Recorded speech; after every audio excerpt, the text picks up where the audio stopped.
Hello and welcome to the Brooklyn Rail's 1274th New Social Environment.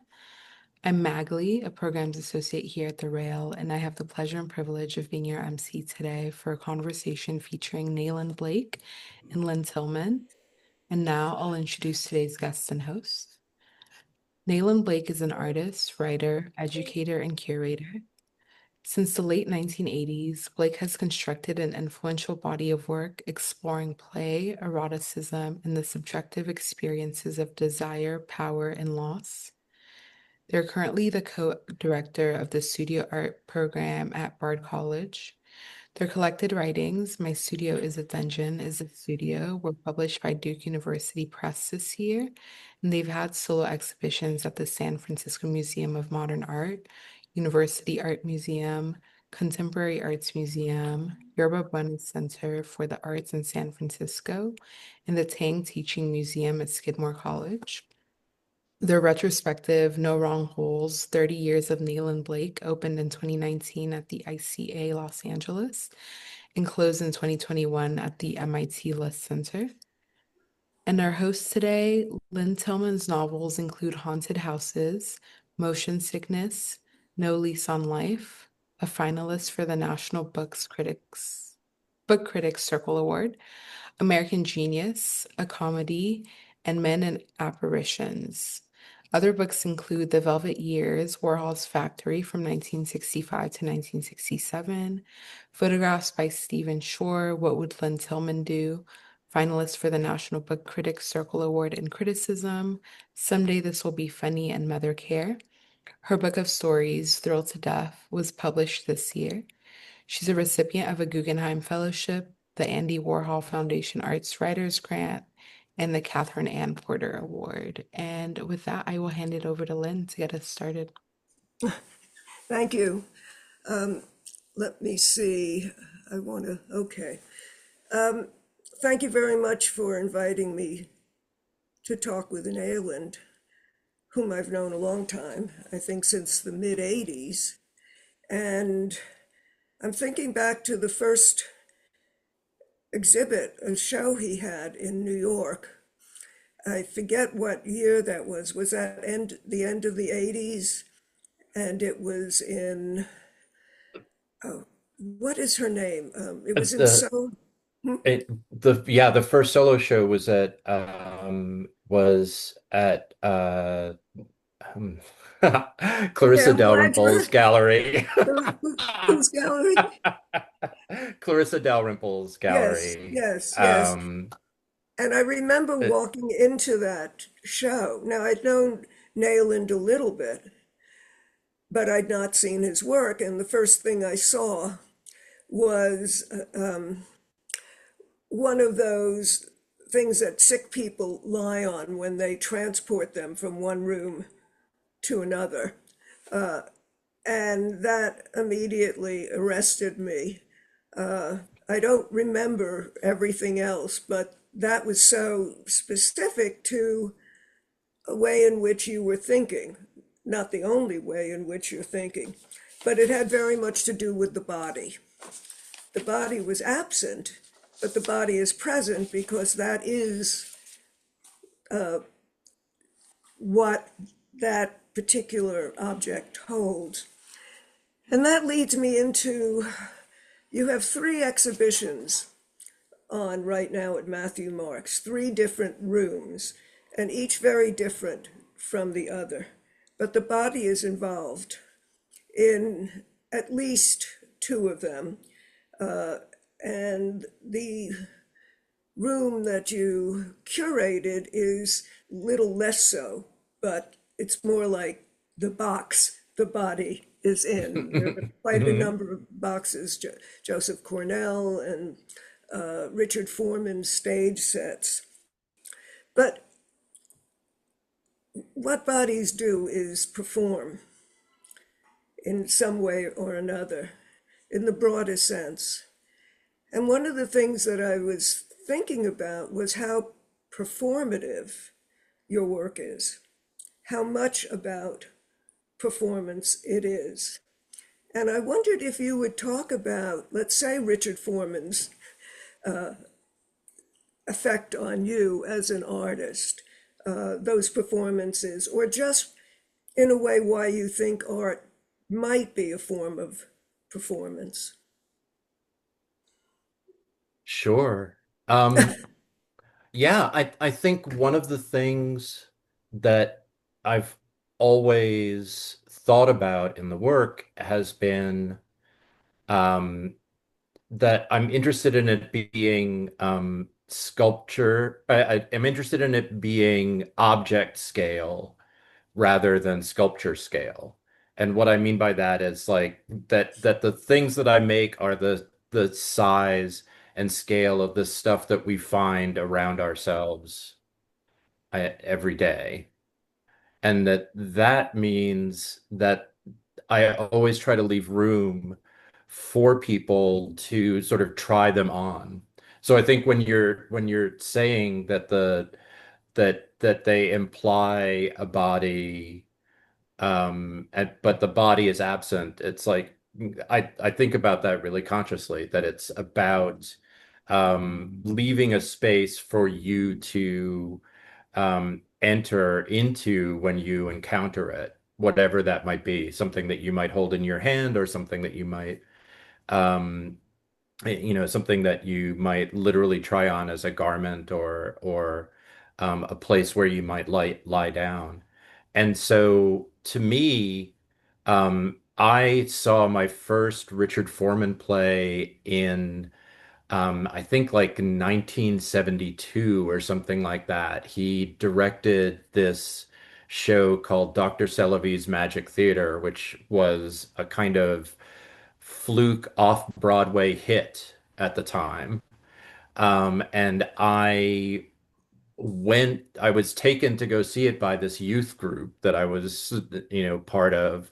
It was basically uh, babysitting, courtesy of the Y. We would go and do things on the weekends. Um, and that show stuck with me just immediately. It was like unlike anything that I had ever seen before, and it had these really it had this real sense of a kind of chaotic environment, and also a sense of like kind of personal humiliation and discomfort. I had never seen like a hero character put into these kind of like awkward and revealing situations. And so, a few years after that, when I was in high school, I started going with friends to Foreman's plays in the loft that was on Broadway. Yeah. Um, Rhoda in Potato Land, and other things like that. And then over the years, I just would go back and back whenever I had the opportunity to see them. And to me, he was somebody who was a master at staging thought. And I loved those environments. I loved that the environments and the acting and the writing all sort of synthesized into a a kind of complete experience that was um that had an immense amount of depth, but didn't have closure in the way that you normally expect narrative closure. The one And so that's had a real impact on my work. one of the things about a Foreman stage at that time, because that was the first performance I saw, Rhoda in Potato Land, was you Hmm. have to imagine that there's a lot of depth, and it's like Hmm. a big, more rectangular box, and the action is at different levels of the stage, at different. So you might have something happening very far back, or you might have something Hmm. midpoint, or something really in the front. And things could be happening all at the same time. And it was very sculptural, Nayland, don't you think? Hmm. Yeah. I mean, I really think about them as installations, Mhm. as much as anything else. And so, um, yeah, And that's sort of the thing with the curated show that's currently up is to me everything that's in there is something that I've thought about in one way or another, and that I but feel has a kind of echo in what I do, that people that I admire, some people that I've worked with, and you know, uh, getting to sort of bring all of those things together into a kind of dialogue with each other was something that was really important to me. The piece you have by Gober Hmm. is a framed piece, wallpaper, with a so there's a frame within a frame, and inside the Hmm. internal frame is, or that frame is made up of a baby diaper, a Hmm. used baby diaper. And that I thought related very closely to how psychoanalytic your work is. Nothing you do, it seems to me, isn't weighted by something else. It's not the object in itself, but it's how it resonates that really is different to me about your work. And I always feel that there's a relationship to the mind, to the psyche, that something is happening in that way. And the dirty diaper, I think some years later, Mary Kelly dealt with diapers in postpartum, Hmm. her postpartum work. But from that room in which you have curated the show, so it's not your Hmm. own work, except as it shows your thinking about art, particular pieces. There's a Hmm. door, Hmm. and it's a heavy door, and Hmm. it leads to what you call the dungeon. And Hmm. in fact, your new book is titled My Studio is a Dungeon is a Studio, which is, of course, very Steinian, but Hmm. does form questions about what you mean. So you open the door and you are in this other world. And most central is the couch, which is not a foam Hmm. couch, and it's surrounded by objects and statements. I wish we could go to that piece right away, but it is, Hmm. if we could, that would be, there it Yep. is. Yeah. That's the door you enter, Hmm. and it says session, in session, and then go and come. And there it is. That's the analyst's, that's the couch you're Hmm. down on. And a central statement there is, I've been betrayed, or I feel betrayed. Oh, actually, I betrayed. I betrayed. Ah, Yeah. I betrayed. And then there are all these other hanging signs, say Hmm. different things. I didn't write all of them down. I should have. So this is the central object. And around it, Hmm. as you can see, is a tightrope or a rope that lines the three walls. And the objects hanging from it have no explanation other than whatever you project into them or think they mean. And I wondered if you would talk about that couch and Hmm. the relationship of the couch to what's hanging on the walls. Sure. I mean, when I initially thought about what I wanted to do in the space, one of the things that sort of popped into my mind as an initial idea was Duchamp's Étant donné. And and the way that when you go to see that piece at the museum in Philadelphia, you just have you're confronted by this door, and this almost like the smudges of people's faces like peering through the peephole there, and so I was sort of thinking about, okay, what if the gallery had a back room? And what would that back room kind of be about? And then, um, it's thinking about like when you look into Etantone, you see this figure holding a lamp. You're basically confronted by a wax figure in a landscape with a waterfall in the back and holding this lamp. And uh, I started to think about like, okay, where are the other places where something is be you're confessing something, something is being revealed, and um, thinking about the title in the book, which is the final essay in the book, which is really my attempt to explain um, why I why and how I do what I do.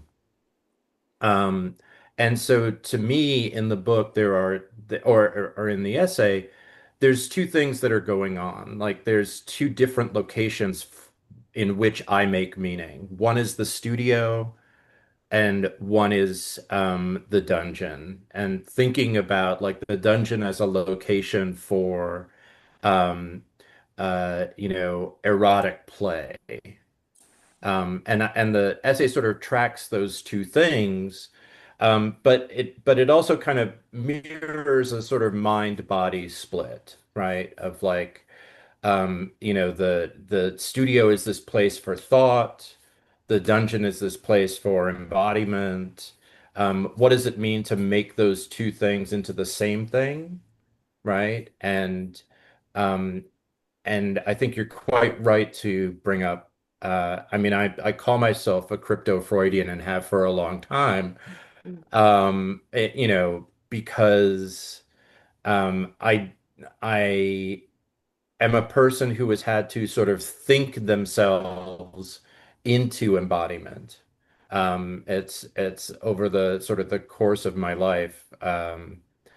And the work has been very much part of that. Like how do I make these things and then interrogate from myself, like why did I make that? What was the thing that felt appealing to me about that? The So all of question, that was, sorry, oh, no, I, go ahead. that idea of why did I make that, I think is a central idea for an artist or for a Hmm. writer. I will ask myself, why am I writing this? And of course, I know that the meaning will not be made by me, but Hmm. by the person looking at it later. Hmm. As Duchamp says, the, the viewer makes the meaning. I want to Hmm. talk about getting closer to these objects on the wall surrounding Could, the sure. analyst's couch. Yeah. I do want to just say one thing is that about the couch, which is that um uh I that couch actually belongs to the two members of the musical group Matmos. And they were getting rid of it. They had it in their house and they were selling it off.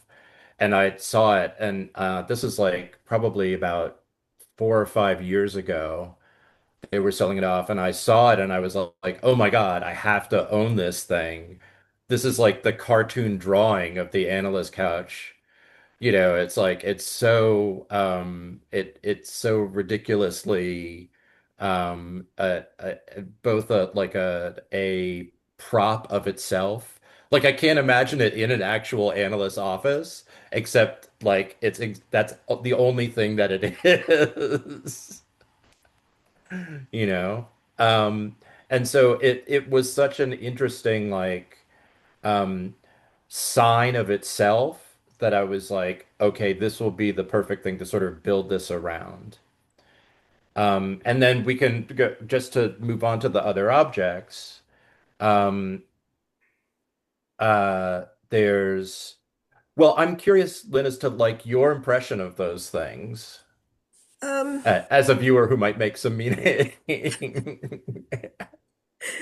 well, they were, I kept wondering, what is this used for? And of course, in your dungeon, you have the mind on the couch. So Hmm. you are including the mind inside the place of erotic play, Hmm. embodiment. But there are quite a number of the same kind of glass object. Hmm. And it has a narrow funnel, as I recall, Hmm. and then a larger ball or bell. Hmm. And I thought, now, do you put this into the body? And Hmm. what if it cracks? You know, so Hmm.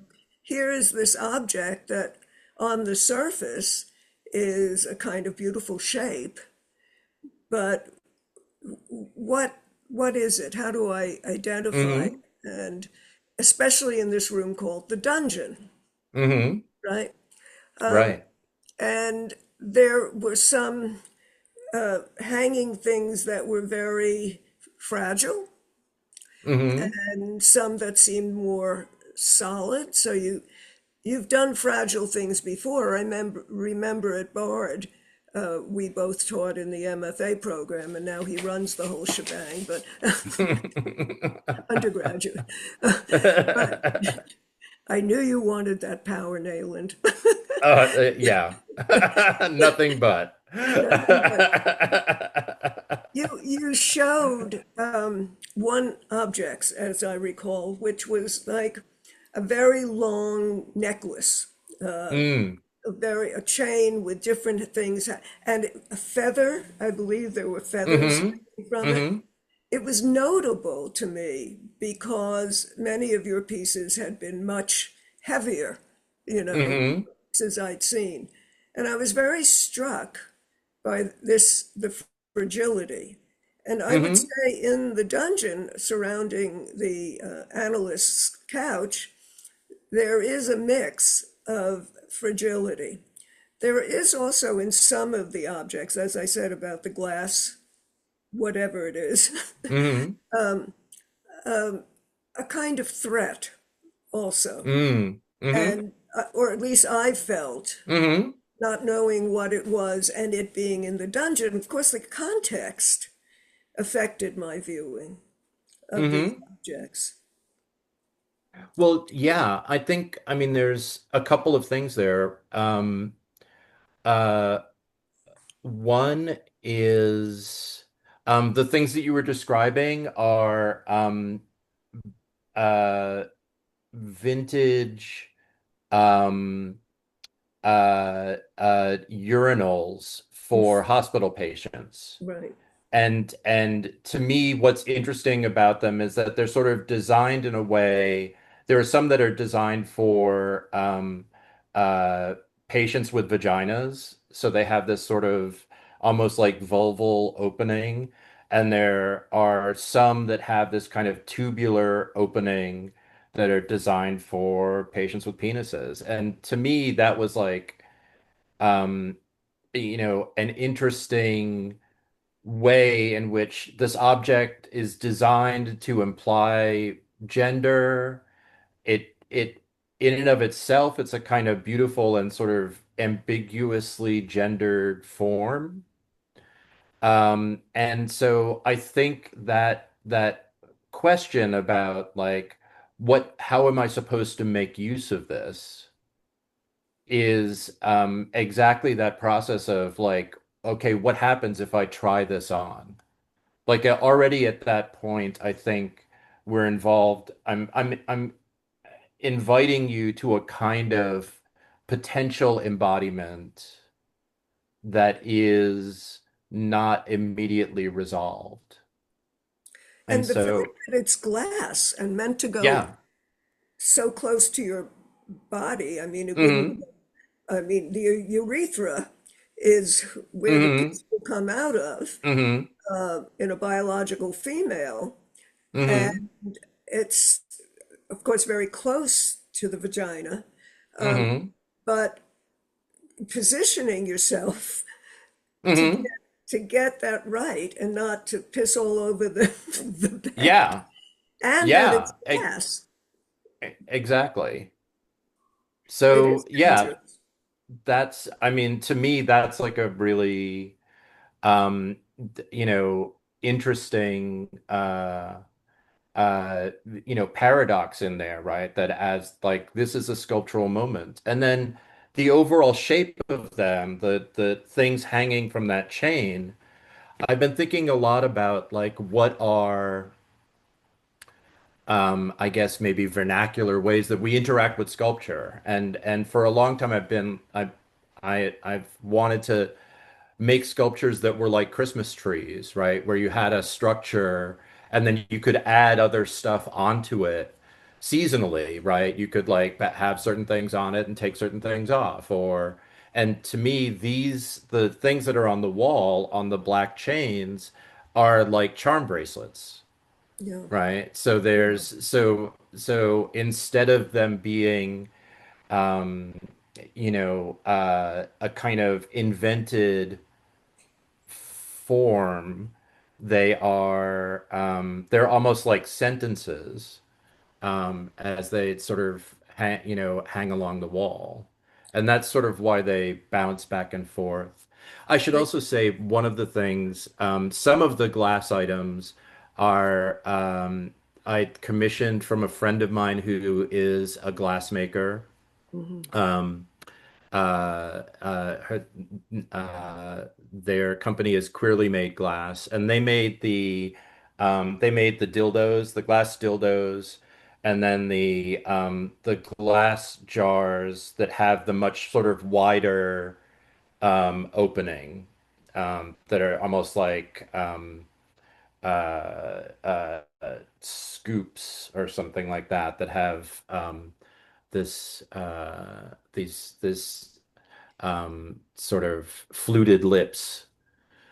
The, Um, the other thing these pieces could be, just thinking again that there's the couch, mhm. or I'm thinking of memory palaces, and Yeah, and these pieces could represent also a memory, yeah.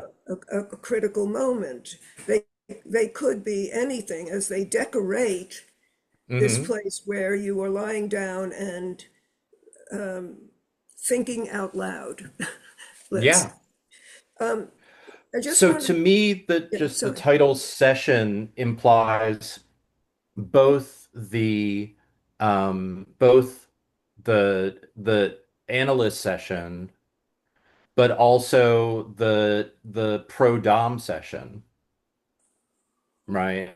So that's the other thing that the room kind of references. Pro Like dom, go like domination. yes. Yeah, yeah. So that's the other sort of term for when folks schedule like going to yeah, a dominatrix or something like that. They schedule a session. So how, So so the session is that, but how does the, would the couch become something on which the person who is being dominated might lie? yeah, I yeah. see.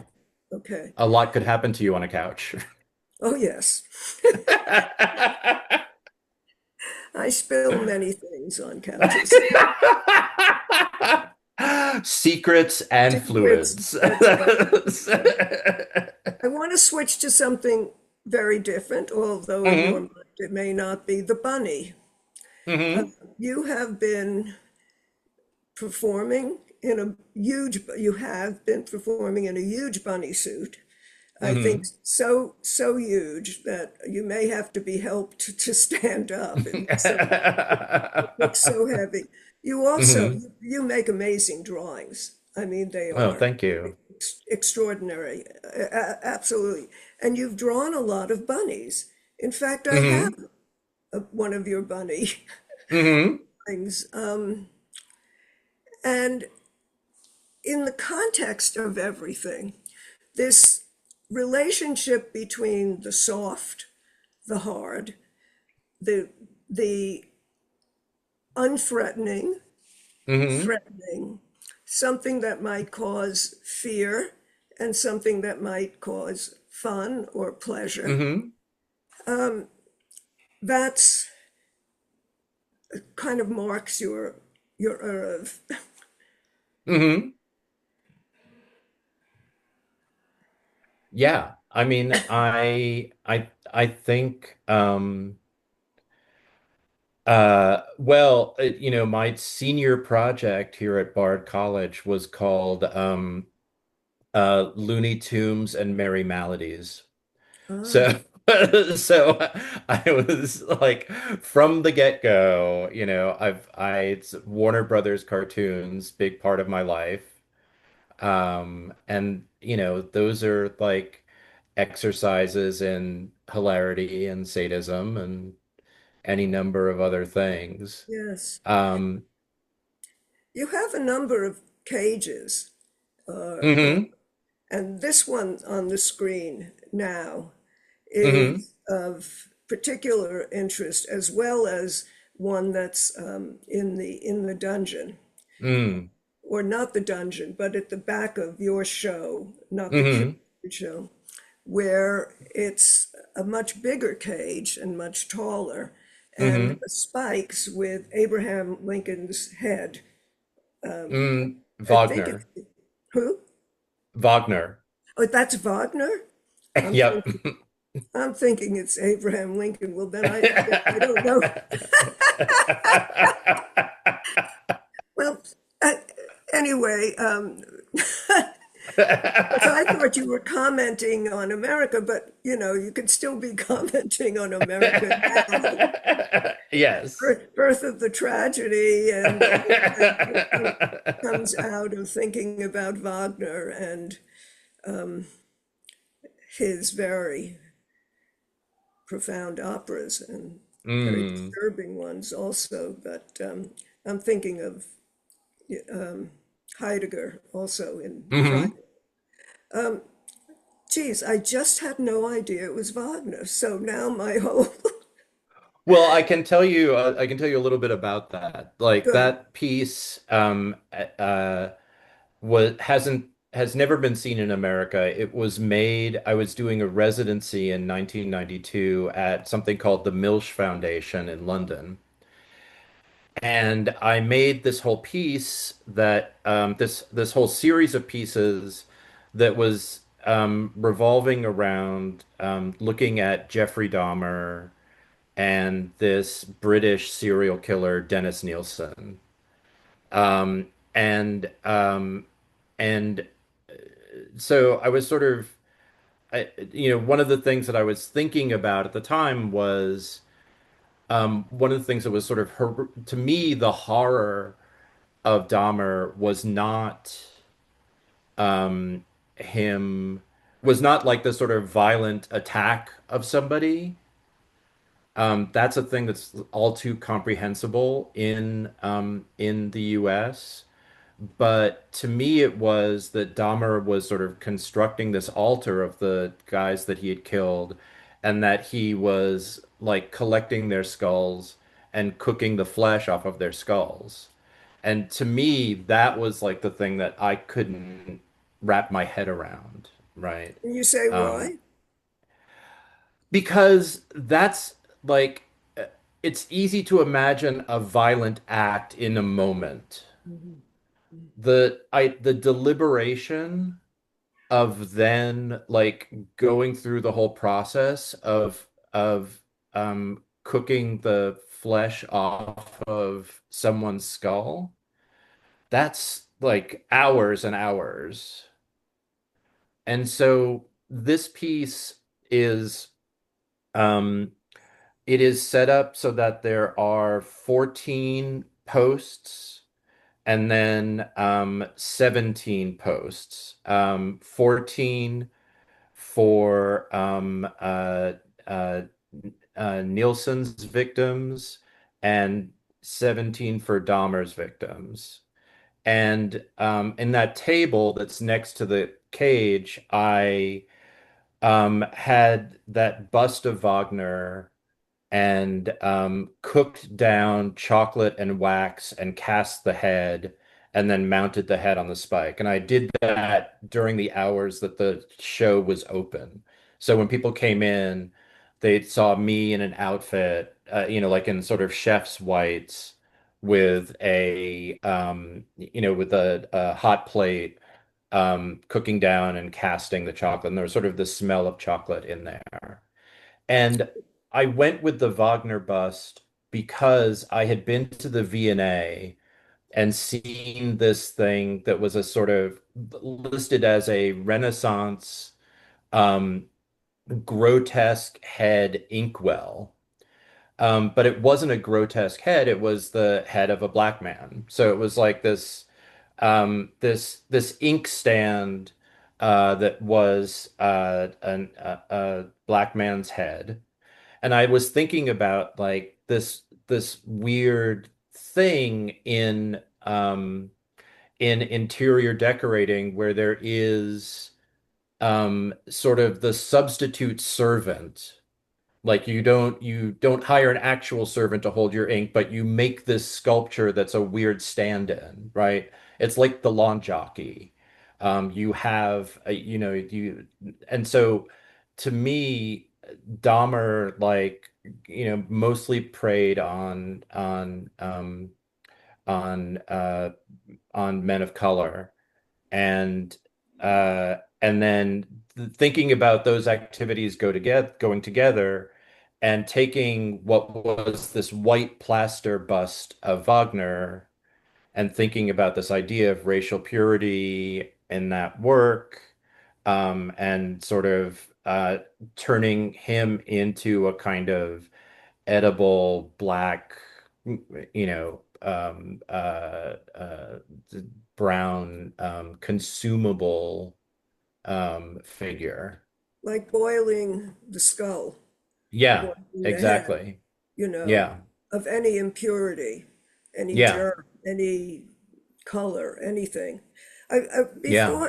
I mean, there's so much, these three exhibitions, I encourage everybody to see them if you haven't already, because there's a lot more. But I've been thinking obviously a lot about your work and the progress or regress, or whatever it is, the journey as I've seen it over the years. And one thing that I think that you do is push against any proscriptions. I feel that you have wanted to ignore or are not interested in making what is acceptable or aesthetically pleasing or politically appropriate, or all of the things that many of us who make work have been dealing with. And your work in that way has its own politics and has its own aesthetic. And the closet that opens the part that's your show, and I see that Hmm. we're really getting close to when it's supposed to be questions, Q&A from the audience. But I think this is a very big part of it. And that closet that opens the show, that's the main gallery Hmm. at Matthew Marks, it has all these different hanging costumes, and so that does prepare you, in a sense, for entering a space that is about what we make, what we put on, Hmm. how we how we clothe ourselves in various ways, how we don't want to be one thing or another. Hmm. And that seems very emblematic of your art, Nay, that you resist making things that are expected. And Hmm. it's not about originality, it's not about being unique. I think it comes really from the idea of not being limited. And I wondered if you would talk a little about that. Well, I mean, thank you for saying that. Um and and not to be corny, but I feel like I learned it from you. I mean, I am we met each other through writer friends in common, Yeah. and that has always been a a driving force in what I do. Um, I've always learned a lot from particular kinds of writers. Um, Generally, writers where I have to reread them, and I'm rewarded by rereading them. And I think that to me is the main point of the work, of my work, right? I want it to um, exist in a way that is, um, the more of it you see, the more sort of connections you might make. I'm not interested in, like, you see one show and then you get what I'm about, Mhm. and then that's it. You don't have to ever come back and see anything else. I'm always interested in it being like, okay, I've given you this information or this way of working. What can I give you that's new in relationship to that? Um, and and what's I think that that's a strategy that doesn't necessarily get rewarded in the marketplace. Mhm. Um, but I also feel like when I think about that, I'm like, well, I've never been interested in artists that were rewarded by the marketplace. I've never been interested in writers that were rewarded by the marketplace. I've never been, it's like it's not mysterious to me that there are folks who are, difficult in that they can't be absorbed and comprehended instantly. But then that's the pleasure of spending time with them, is that you get to go back to them, you know?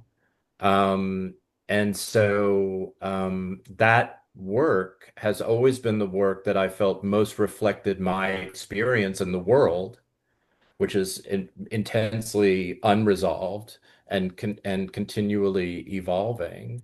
Um, and so that's the work that I've always wanted to be associated with, as I like, professionally. I, It's why I'm so glad to be talking to you because it's like you've seen a ton of the work over the years and yeah. had a real profound impact on it. Well, I'm surprised you're saying that, but I'm pleased also. Um, there was one thing that made me feel very happy in the work was that you used that quote from David Hockney about, Hmm. the idea that how could the figure, the body disappear? I mean, we're, Hmm. as human beings, we're all interested in each Hmm. other. The idea that figure painting might disappear has always seemed naive to me. The most interesting thing we see in the world is another human being. And since I'm a narrative writer and I use characters, that struck me as very important. And of course, that the figure is very important. The human being is very important to your work. Hmm. Whether the figure is there or not, it's Hmm. it's underlays or underlies Yeah. the work. Yeah. Well, I figure that I figure that the figure is there in the viewer.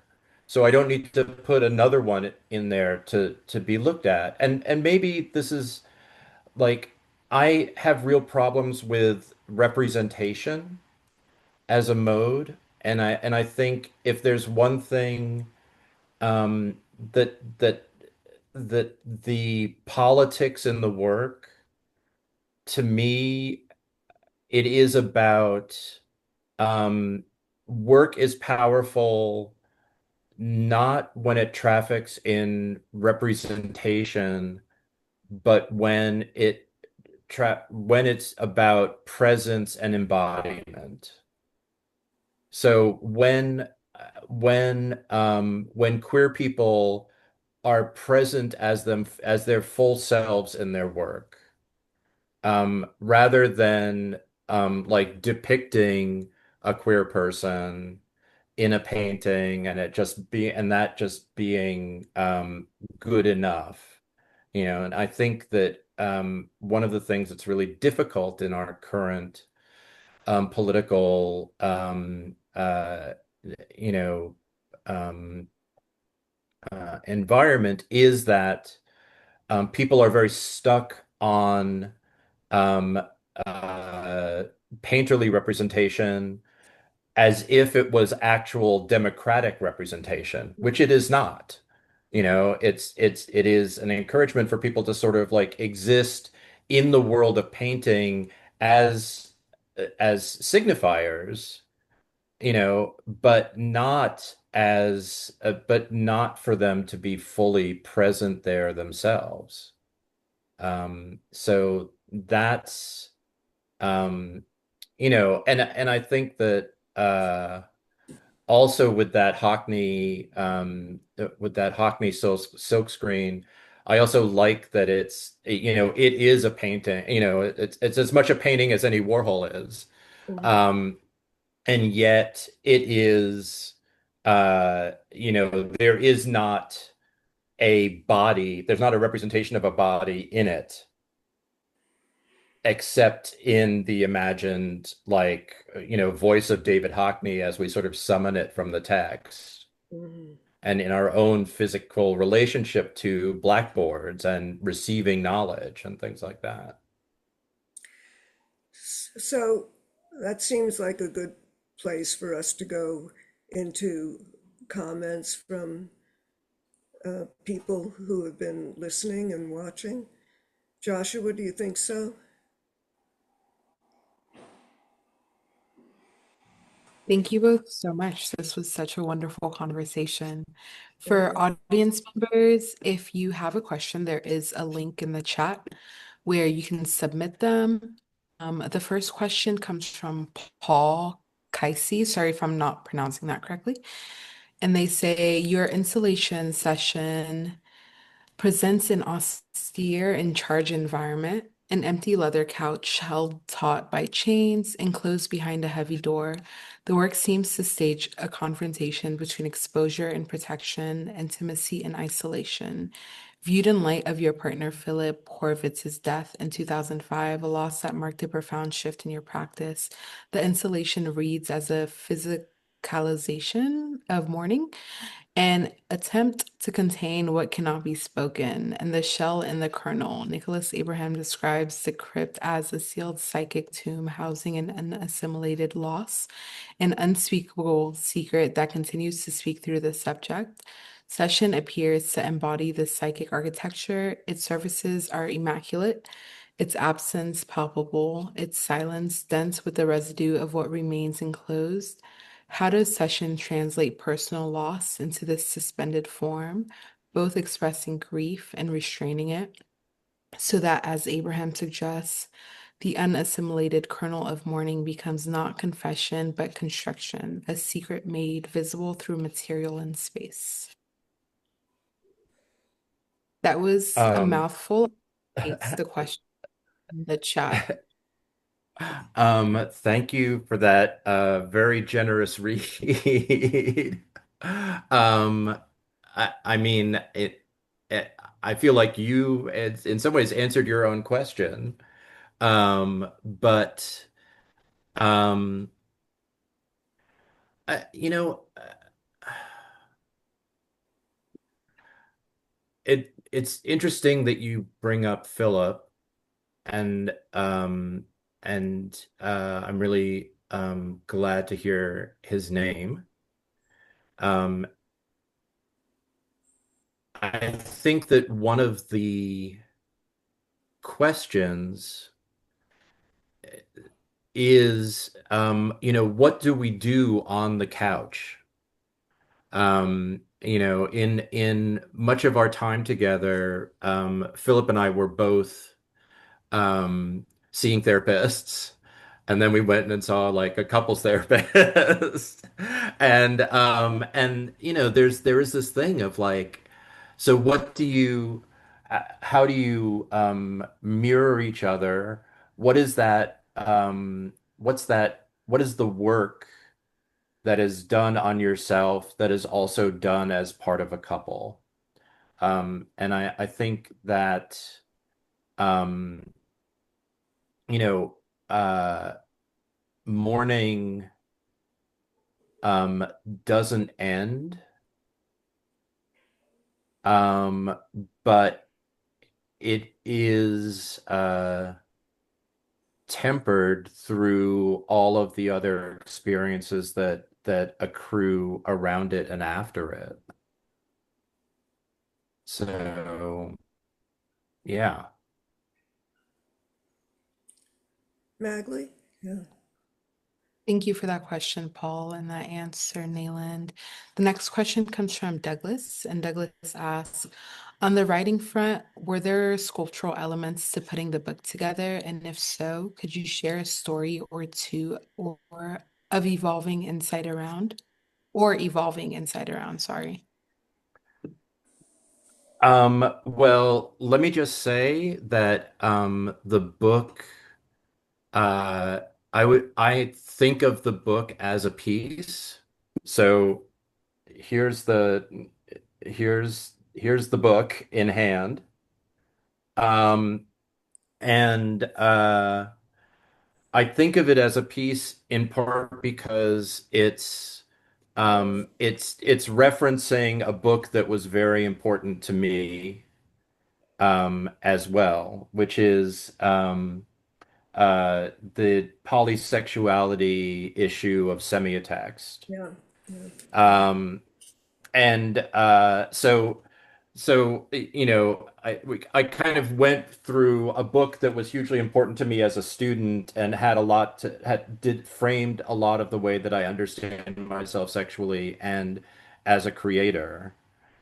And as a member in like a kind of a social scene that I aspired to. Um, and so getting this idea for like after Duke had agreed to put out the book, getting them to then agree that this was going to be the cover design and sort of the interior design. That was a little unexpected for them. It's not a thing that publishers, I mean, Lynn, you probably know this, like you don't get a lot of say in what your cover is going to look like and what the overall book design is going to look like. So I'm very happy. Like that was one of the challenges. Um, With big houses, you get no choice yeah, unless you're, some big deal author. So working with yes, independent presses is much better, you know. yeah. I can have a say in what the cover hmm is. Um, I also want to just preview the other book I have coming out, um, which I'm super thrilled about, which is the catalog for the retrospective at ICALA. Um, and it's gorgeous. And if I do say so myself, I can say that because I didn't make it. It was designed by Kimberly Varela, who is a really brilliant designer. And the thing that I love about the both of them together is that I think they're really true to the kind of career that I've had and the kind of artist that I've had, which is that like it is a very heterogeneous book. So there's tons of different design elements in here, and that the collected writing, the Duke book, also brings together critical writing, um, you know, performance texts, um, stuff from all sorts, all different areas of my life. And so to me, getting to group all of that together as one thing is the case that I've been trying to make for what I do for like throughout my entire career. To say that all of that goes together. Thank you. The next Sure. question is from Trix, and they ask, in a psychoanalytical way, it seems your work confronts our dirty laundry, the edge between what is safe or what is dangerous. How can how we can give as an honest look at what is human? The body experience becomes embodied in this process. Is this your work's redemption? Um, I, I don't know about redemption, but it's kind of like the only way that I can do it. Like, I I the work really does proceed from myself, from a thing that I want to see in the world, and then me asking myself, why do I want to see that in the world? And May I so, say, oh, sorry. yeah, go ahead, Lynn. I was going to say, in novels also or stories, a writer is often asked, or I'm asked, why is there no redemption in your stories? And I said, well, I don't believe in it. And I don't Mm, know what we have to be redeemed from. That concept seems to me very much about a religious idea of innocence and sin and wanting, to be relieved of that. In current terms, it might be of guilt or of shame mm. or to take it out of the theological. So I'm I'm I'm very curious why redemption is Mm. something one thinks about. I mean, I could see it in a way. I think that we do tend to discuss art in a redemptive way, as if that like that's the reason we should look at it because it contains lessons for us about how to live a life. And I would agree with you that I don't like no, that's not the point. I mean, I make these things because I want to see them in the world. And eventually, I hope that other people will find them useful for like pushing against with their own experience. And so, you know, in that sense, if there's a redemption, I do believe that we are here to help each other, Mhm. that it's like to provide understanding and support for each other. And I think that we do that best when we're honest about who we are and what we're about. I think you're right, Lynn, in terms of we're living in a political moment where everyone just wants there to be a binary of innocence and guilt. Like across the political spectrum, that's all that people want. Like, just tell me who's innocent and who's guilty. And that is Trump's appeal, right? Trump says to everyone, like, I will punish the guilty. I know who the guilty are. I will hit them for you. I'll hit them again and again. And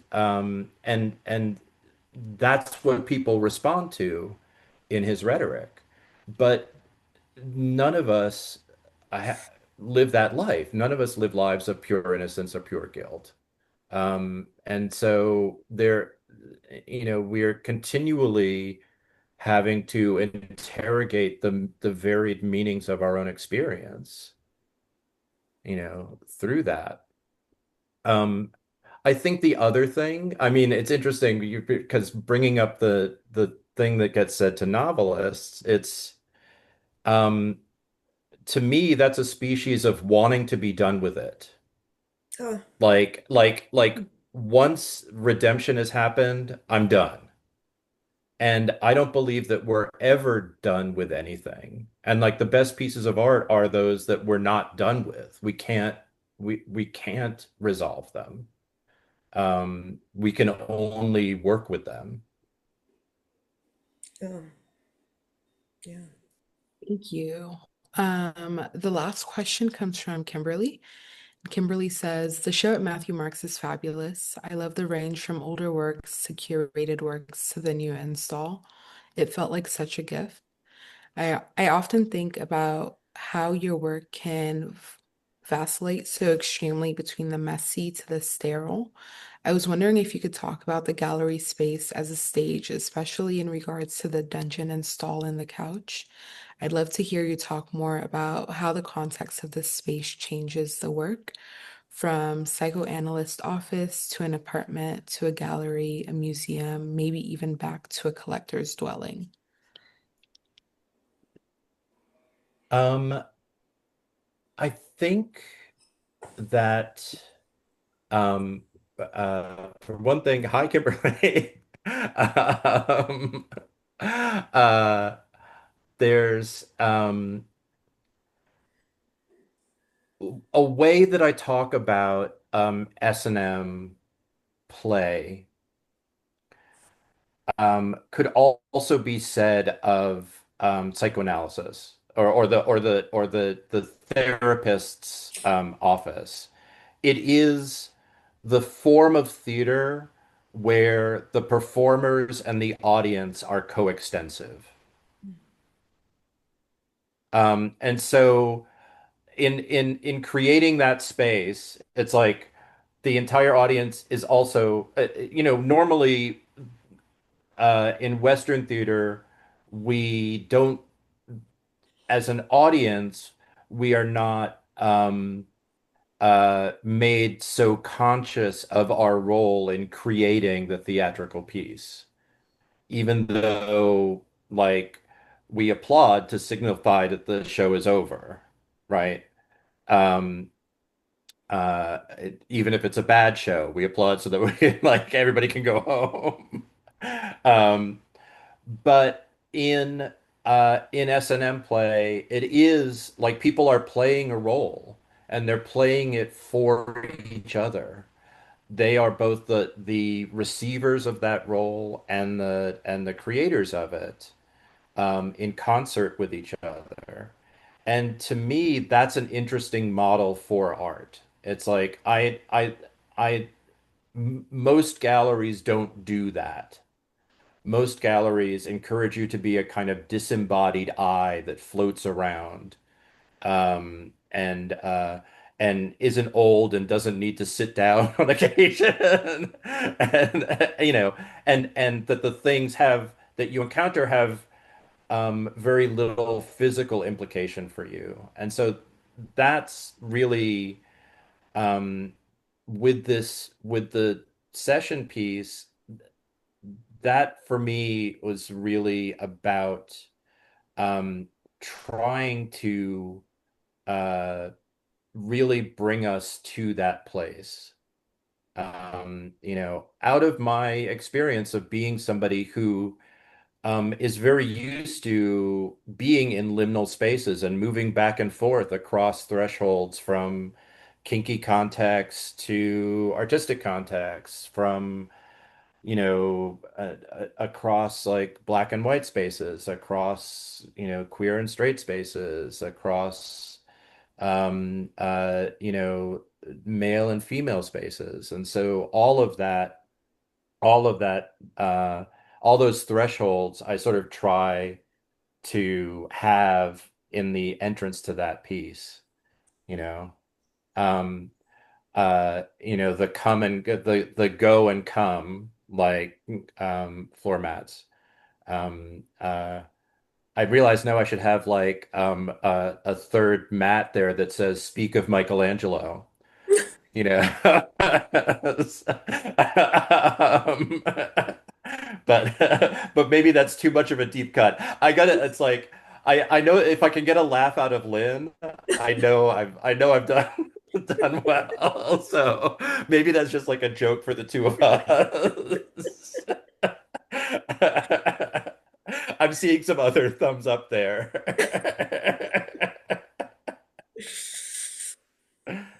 All right, So, that is for our Q&A. Thank you for everyone who submitted a question. Nayland is now going to close us out with a reading from their new book. boy, does that sound like church. The reading is from the book of Studio is a Dungeon is a Studio. Um, I'm gonna just read something that I wrote in 2021. And I wrote it. Um, I was asked to do a short performance in Scooter LaForge's exhibition at Howl in New York City. And I love Scooter's work, and so I'm gonna it's a personal ad. Um, and it's called Shambling Monstrosity Seeks Mad Scientist. And I like talk about forms that we don't get to enjoy anymore. I miss the personal ad in the back of like every alt weekly. So me. 6 foot 2 inch, 258 pound griz bear bottomed molestetto mutt thing with newly trained clot, occasional ingrown hairs, and many that are outgrown as well. Smoker, happily forgetful drinker, and tiny and little pocket packer on intoxicants. Pretty corny, popped, post palatable, depressed, wearing thin and wearing finery, an aspiring preacher without a flocking who would build a cavern of wonders to rival Ludwig if they didn't shit where they ate. I learned everything I know worth knowing from fist feminists, and now I am a gender neutral bathroom. Preferred pronouns are grumble, lubricate, and omnivore. Trained by year on year of after school cartoons, moving drawings where everything became everything else, anvils falling to boys and girlfriends named Goo with no block to their heads, hosted by ranchers or at least men in rooms with bales of hay, who hold their dummies on their laps and play the straight man to chunks of wood, while in ice cream castles adorned with neon booze, rabbits dispense manicures of bowel mousetraps, and the children clap with anxiety. I have learned that there are no wrong holes and arrange my expansive and deeply recolonized terrain accordingly. Looking for researchers wielding electricity and assistants with a taste for grave robbing and fly gobbling because of all of the little lives therein, who leap before they lock and nestle their pestle. You may be double, single, or legion, just be ready to cast me out. You can have your own fungin, or say to me, my placards are yours. We will flee and forgive the tiresome townsfolk together until we reach the rutted ruins of this country's comfortless dream nooks, where we will turn and, tentacles entwined, beg them to present their pitchforks and torches, which we will mount until they are extinguished and blunted, or the patriarchy ends. whichever comes first. Serious replies only. I am a fat femme phony. You be the same. Don't waste my time or your own. Thank you so much, Nayland. That was so beautiful. Thank you, Nayland and Lynn. Thank you, Alex, from Matthew Marks, for your support in preparing for today's event. We'd also like to thank the Terra Foundation for American Art for sponsoring our NSC program and making these daily conversations possible, and for their support of our growing archive, which you can view on the Rails YouTube channel. The Rail has been free and independent for 25 years. A donation directly supports our writers, staff, and operations. Support our work through the link in the chat. And if you're free, join us tomorrow at 1 p.m. for a conversation with Brooke Shue and Louis Eisner on the event of frogs at Laundromat and Car Wash in Du Bois, Wyoming. And as is Rail tradition, you can now all unmute and say hello and goodbye as you leave. Thank you all for being here And today. thank you, Nayland, for And for and conversation. thank you, Lynn and Magley and the Thank Rail. you. Thanks, folks. Thank you, Nayland. Thank Thank you, you Lynn. so Thanks, much. Lynn. Congratulations. Great Thank you. conversation today. Thank you. That was so Thanks so nice. much. Thank Thank you. you.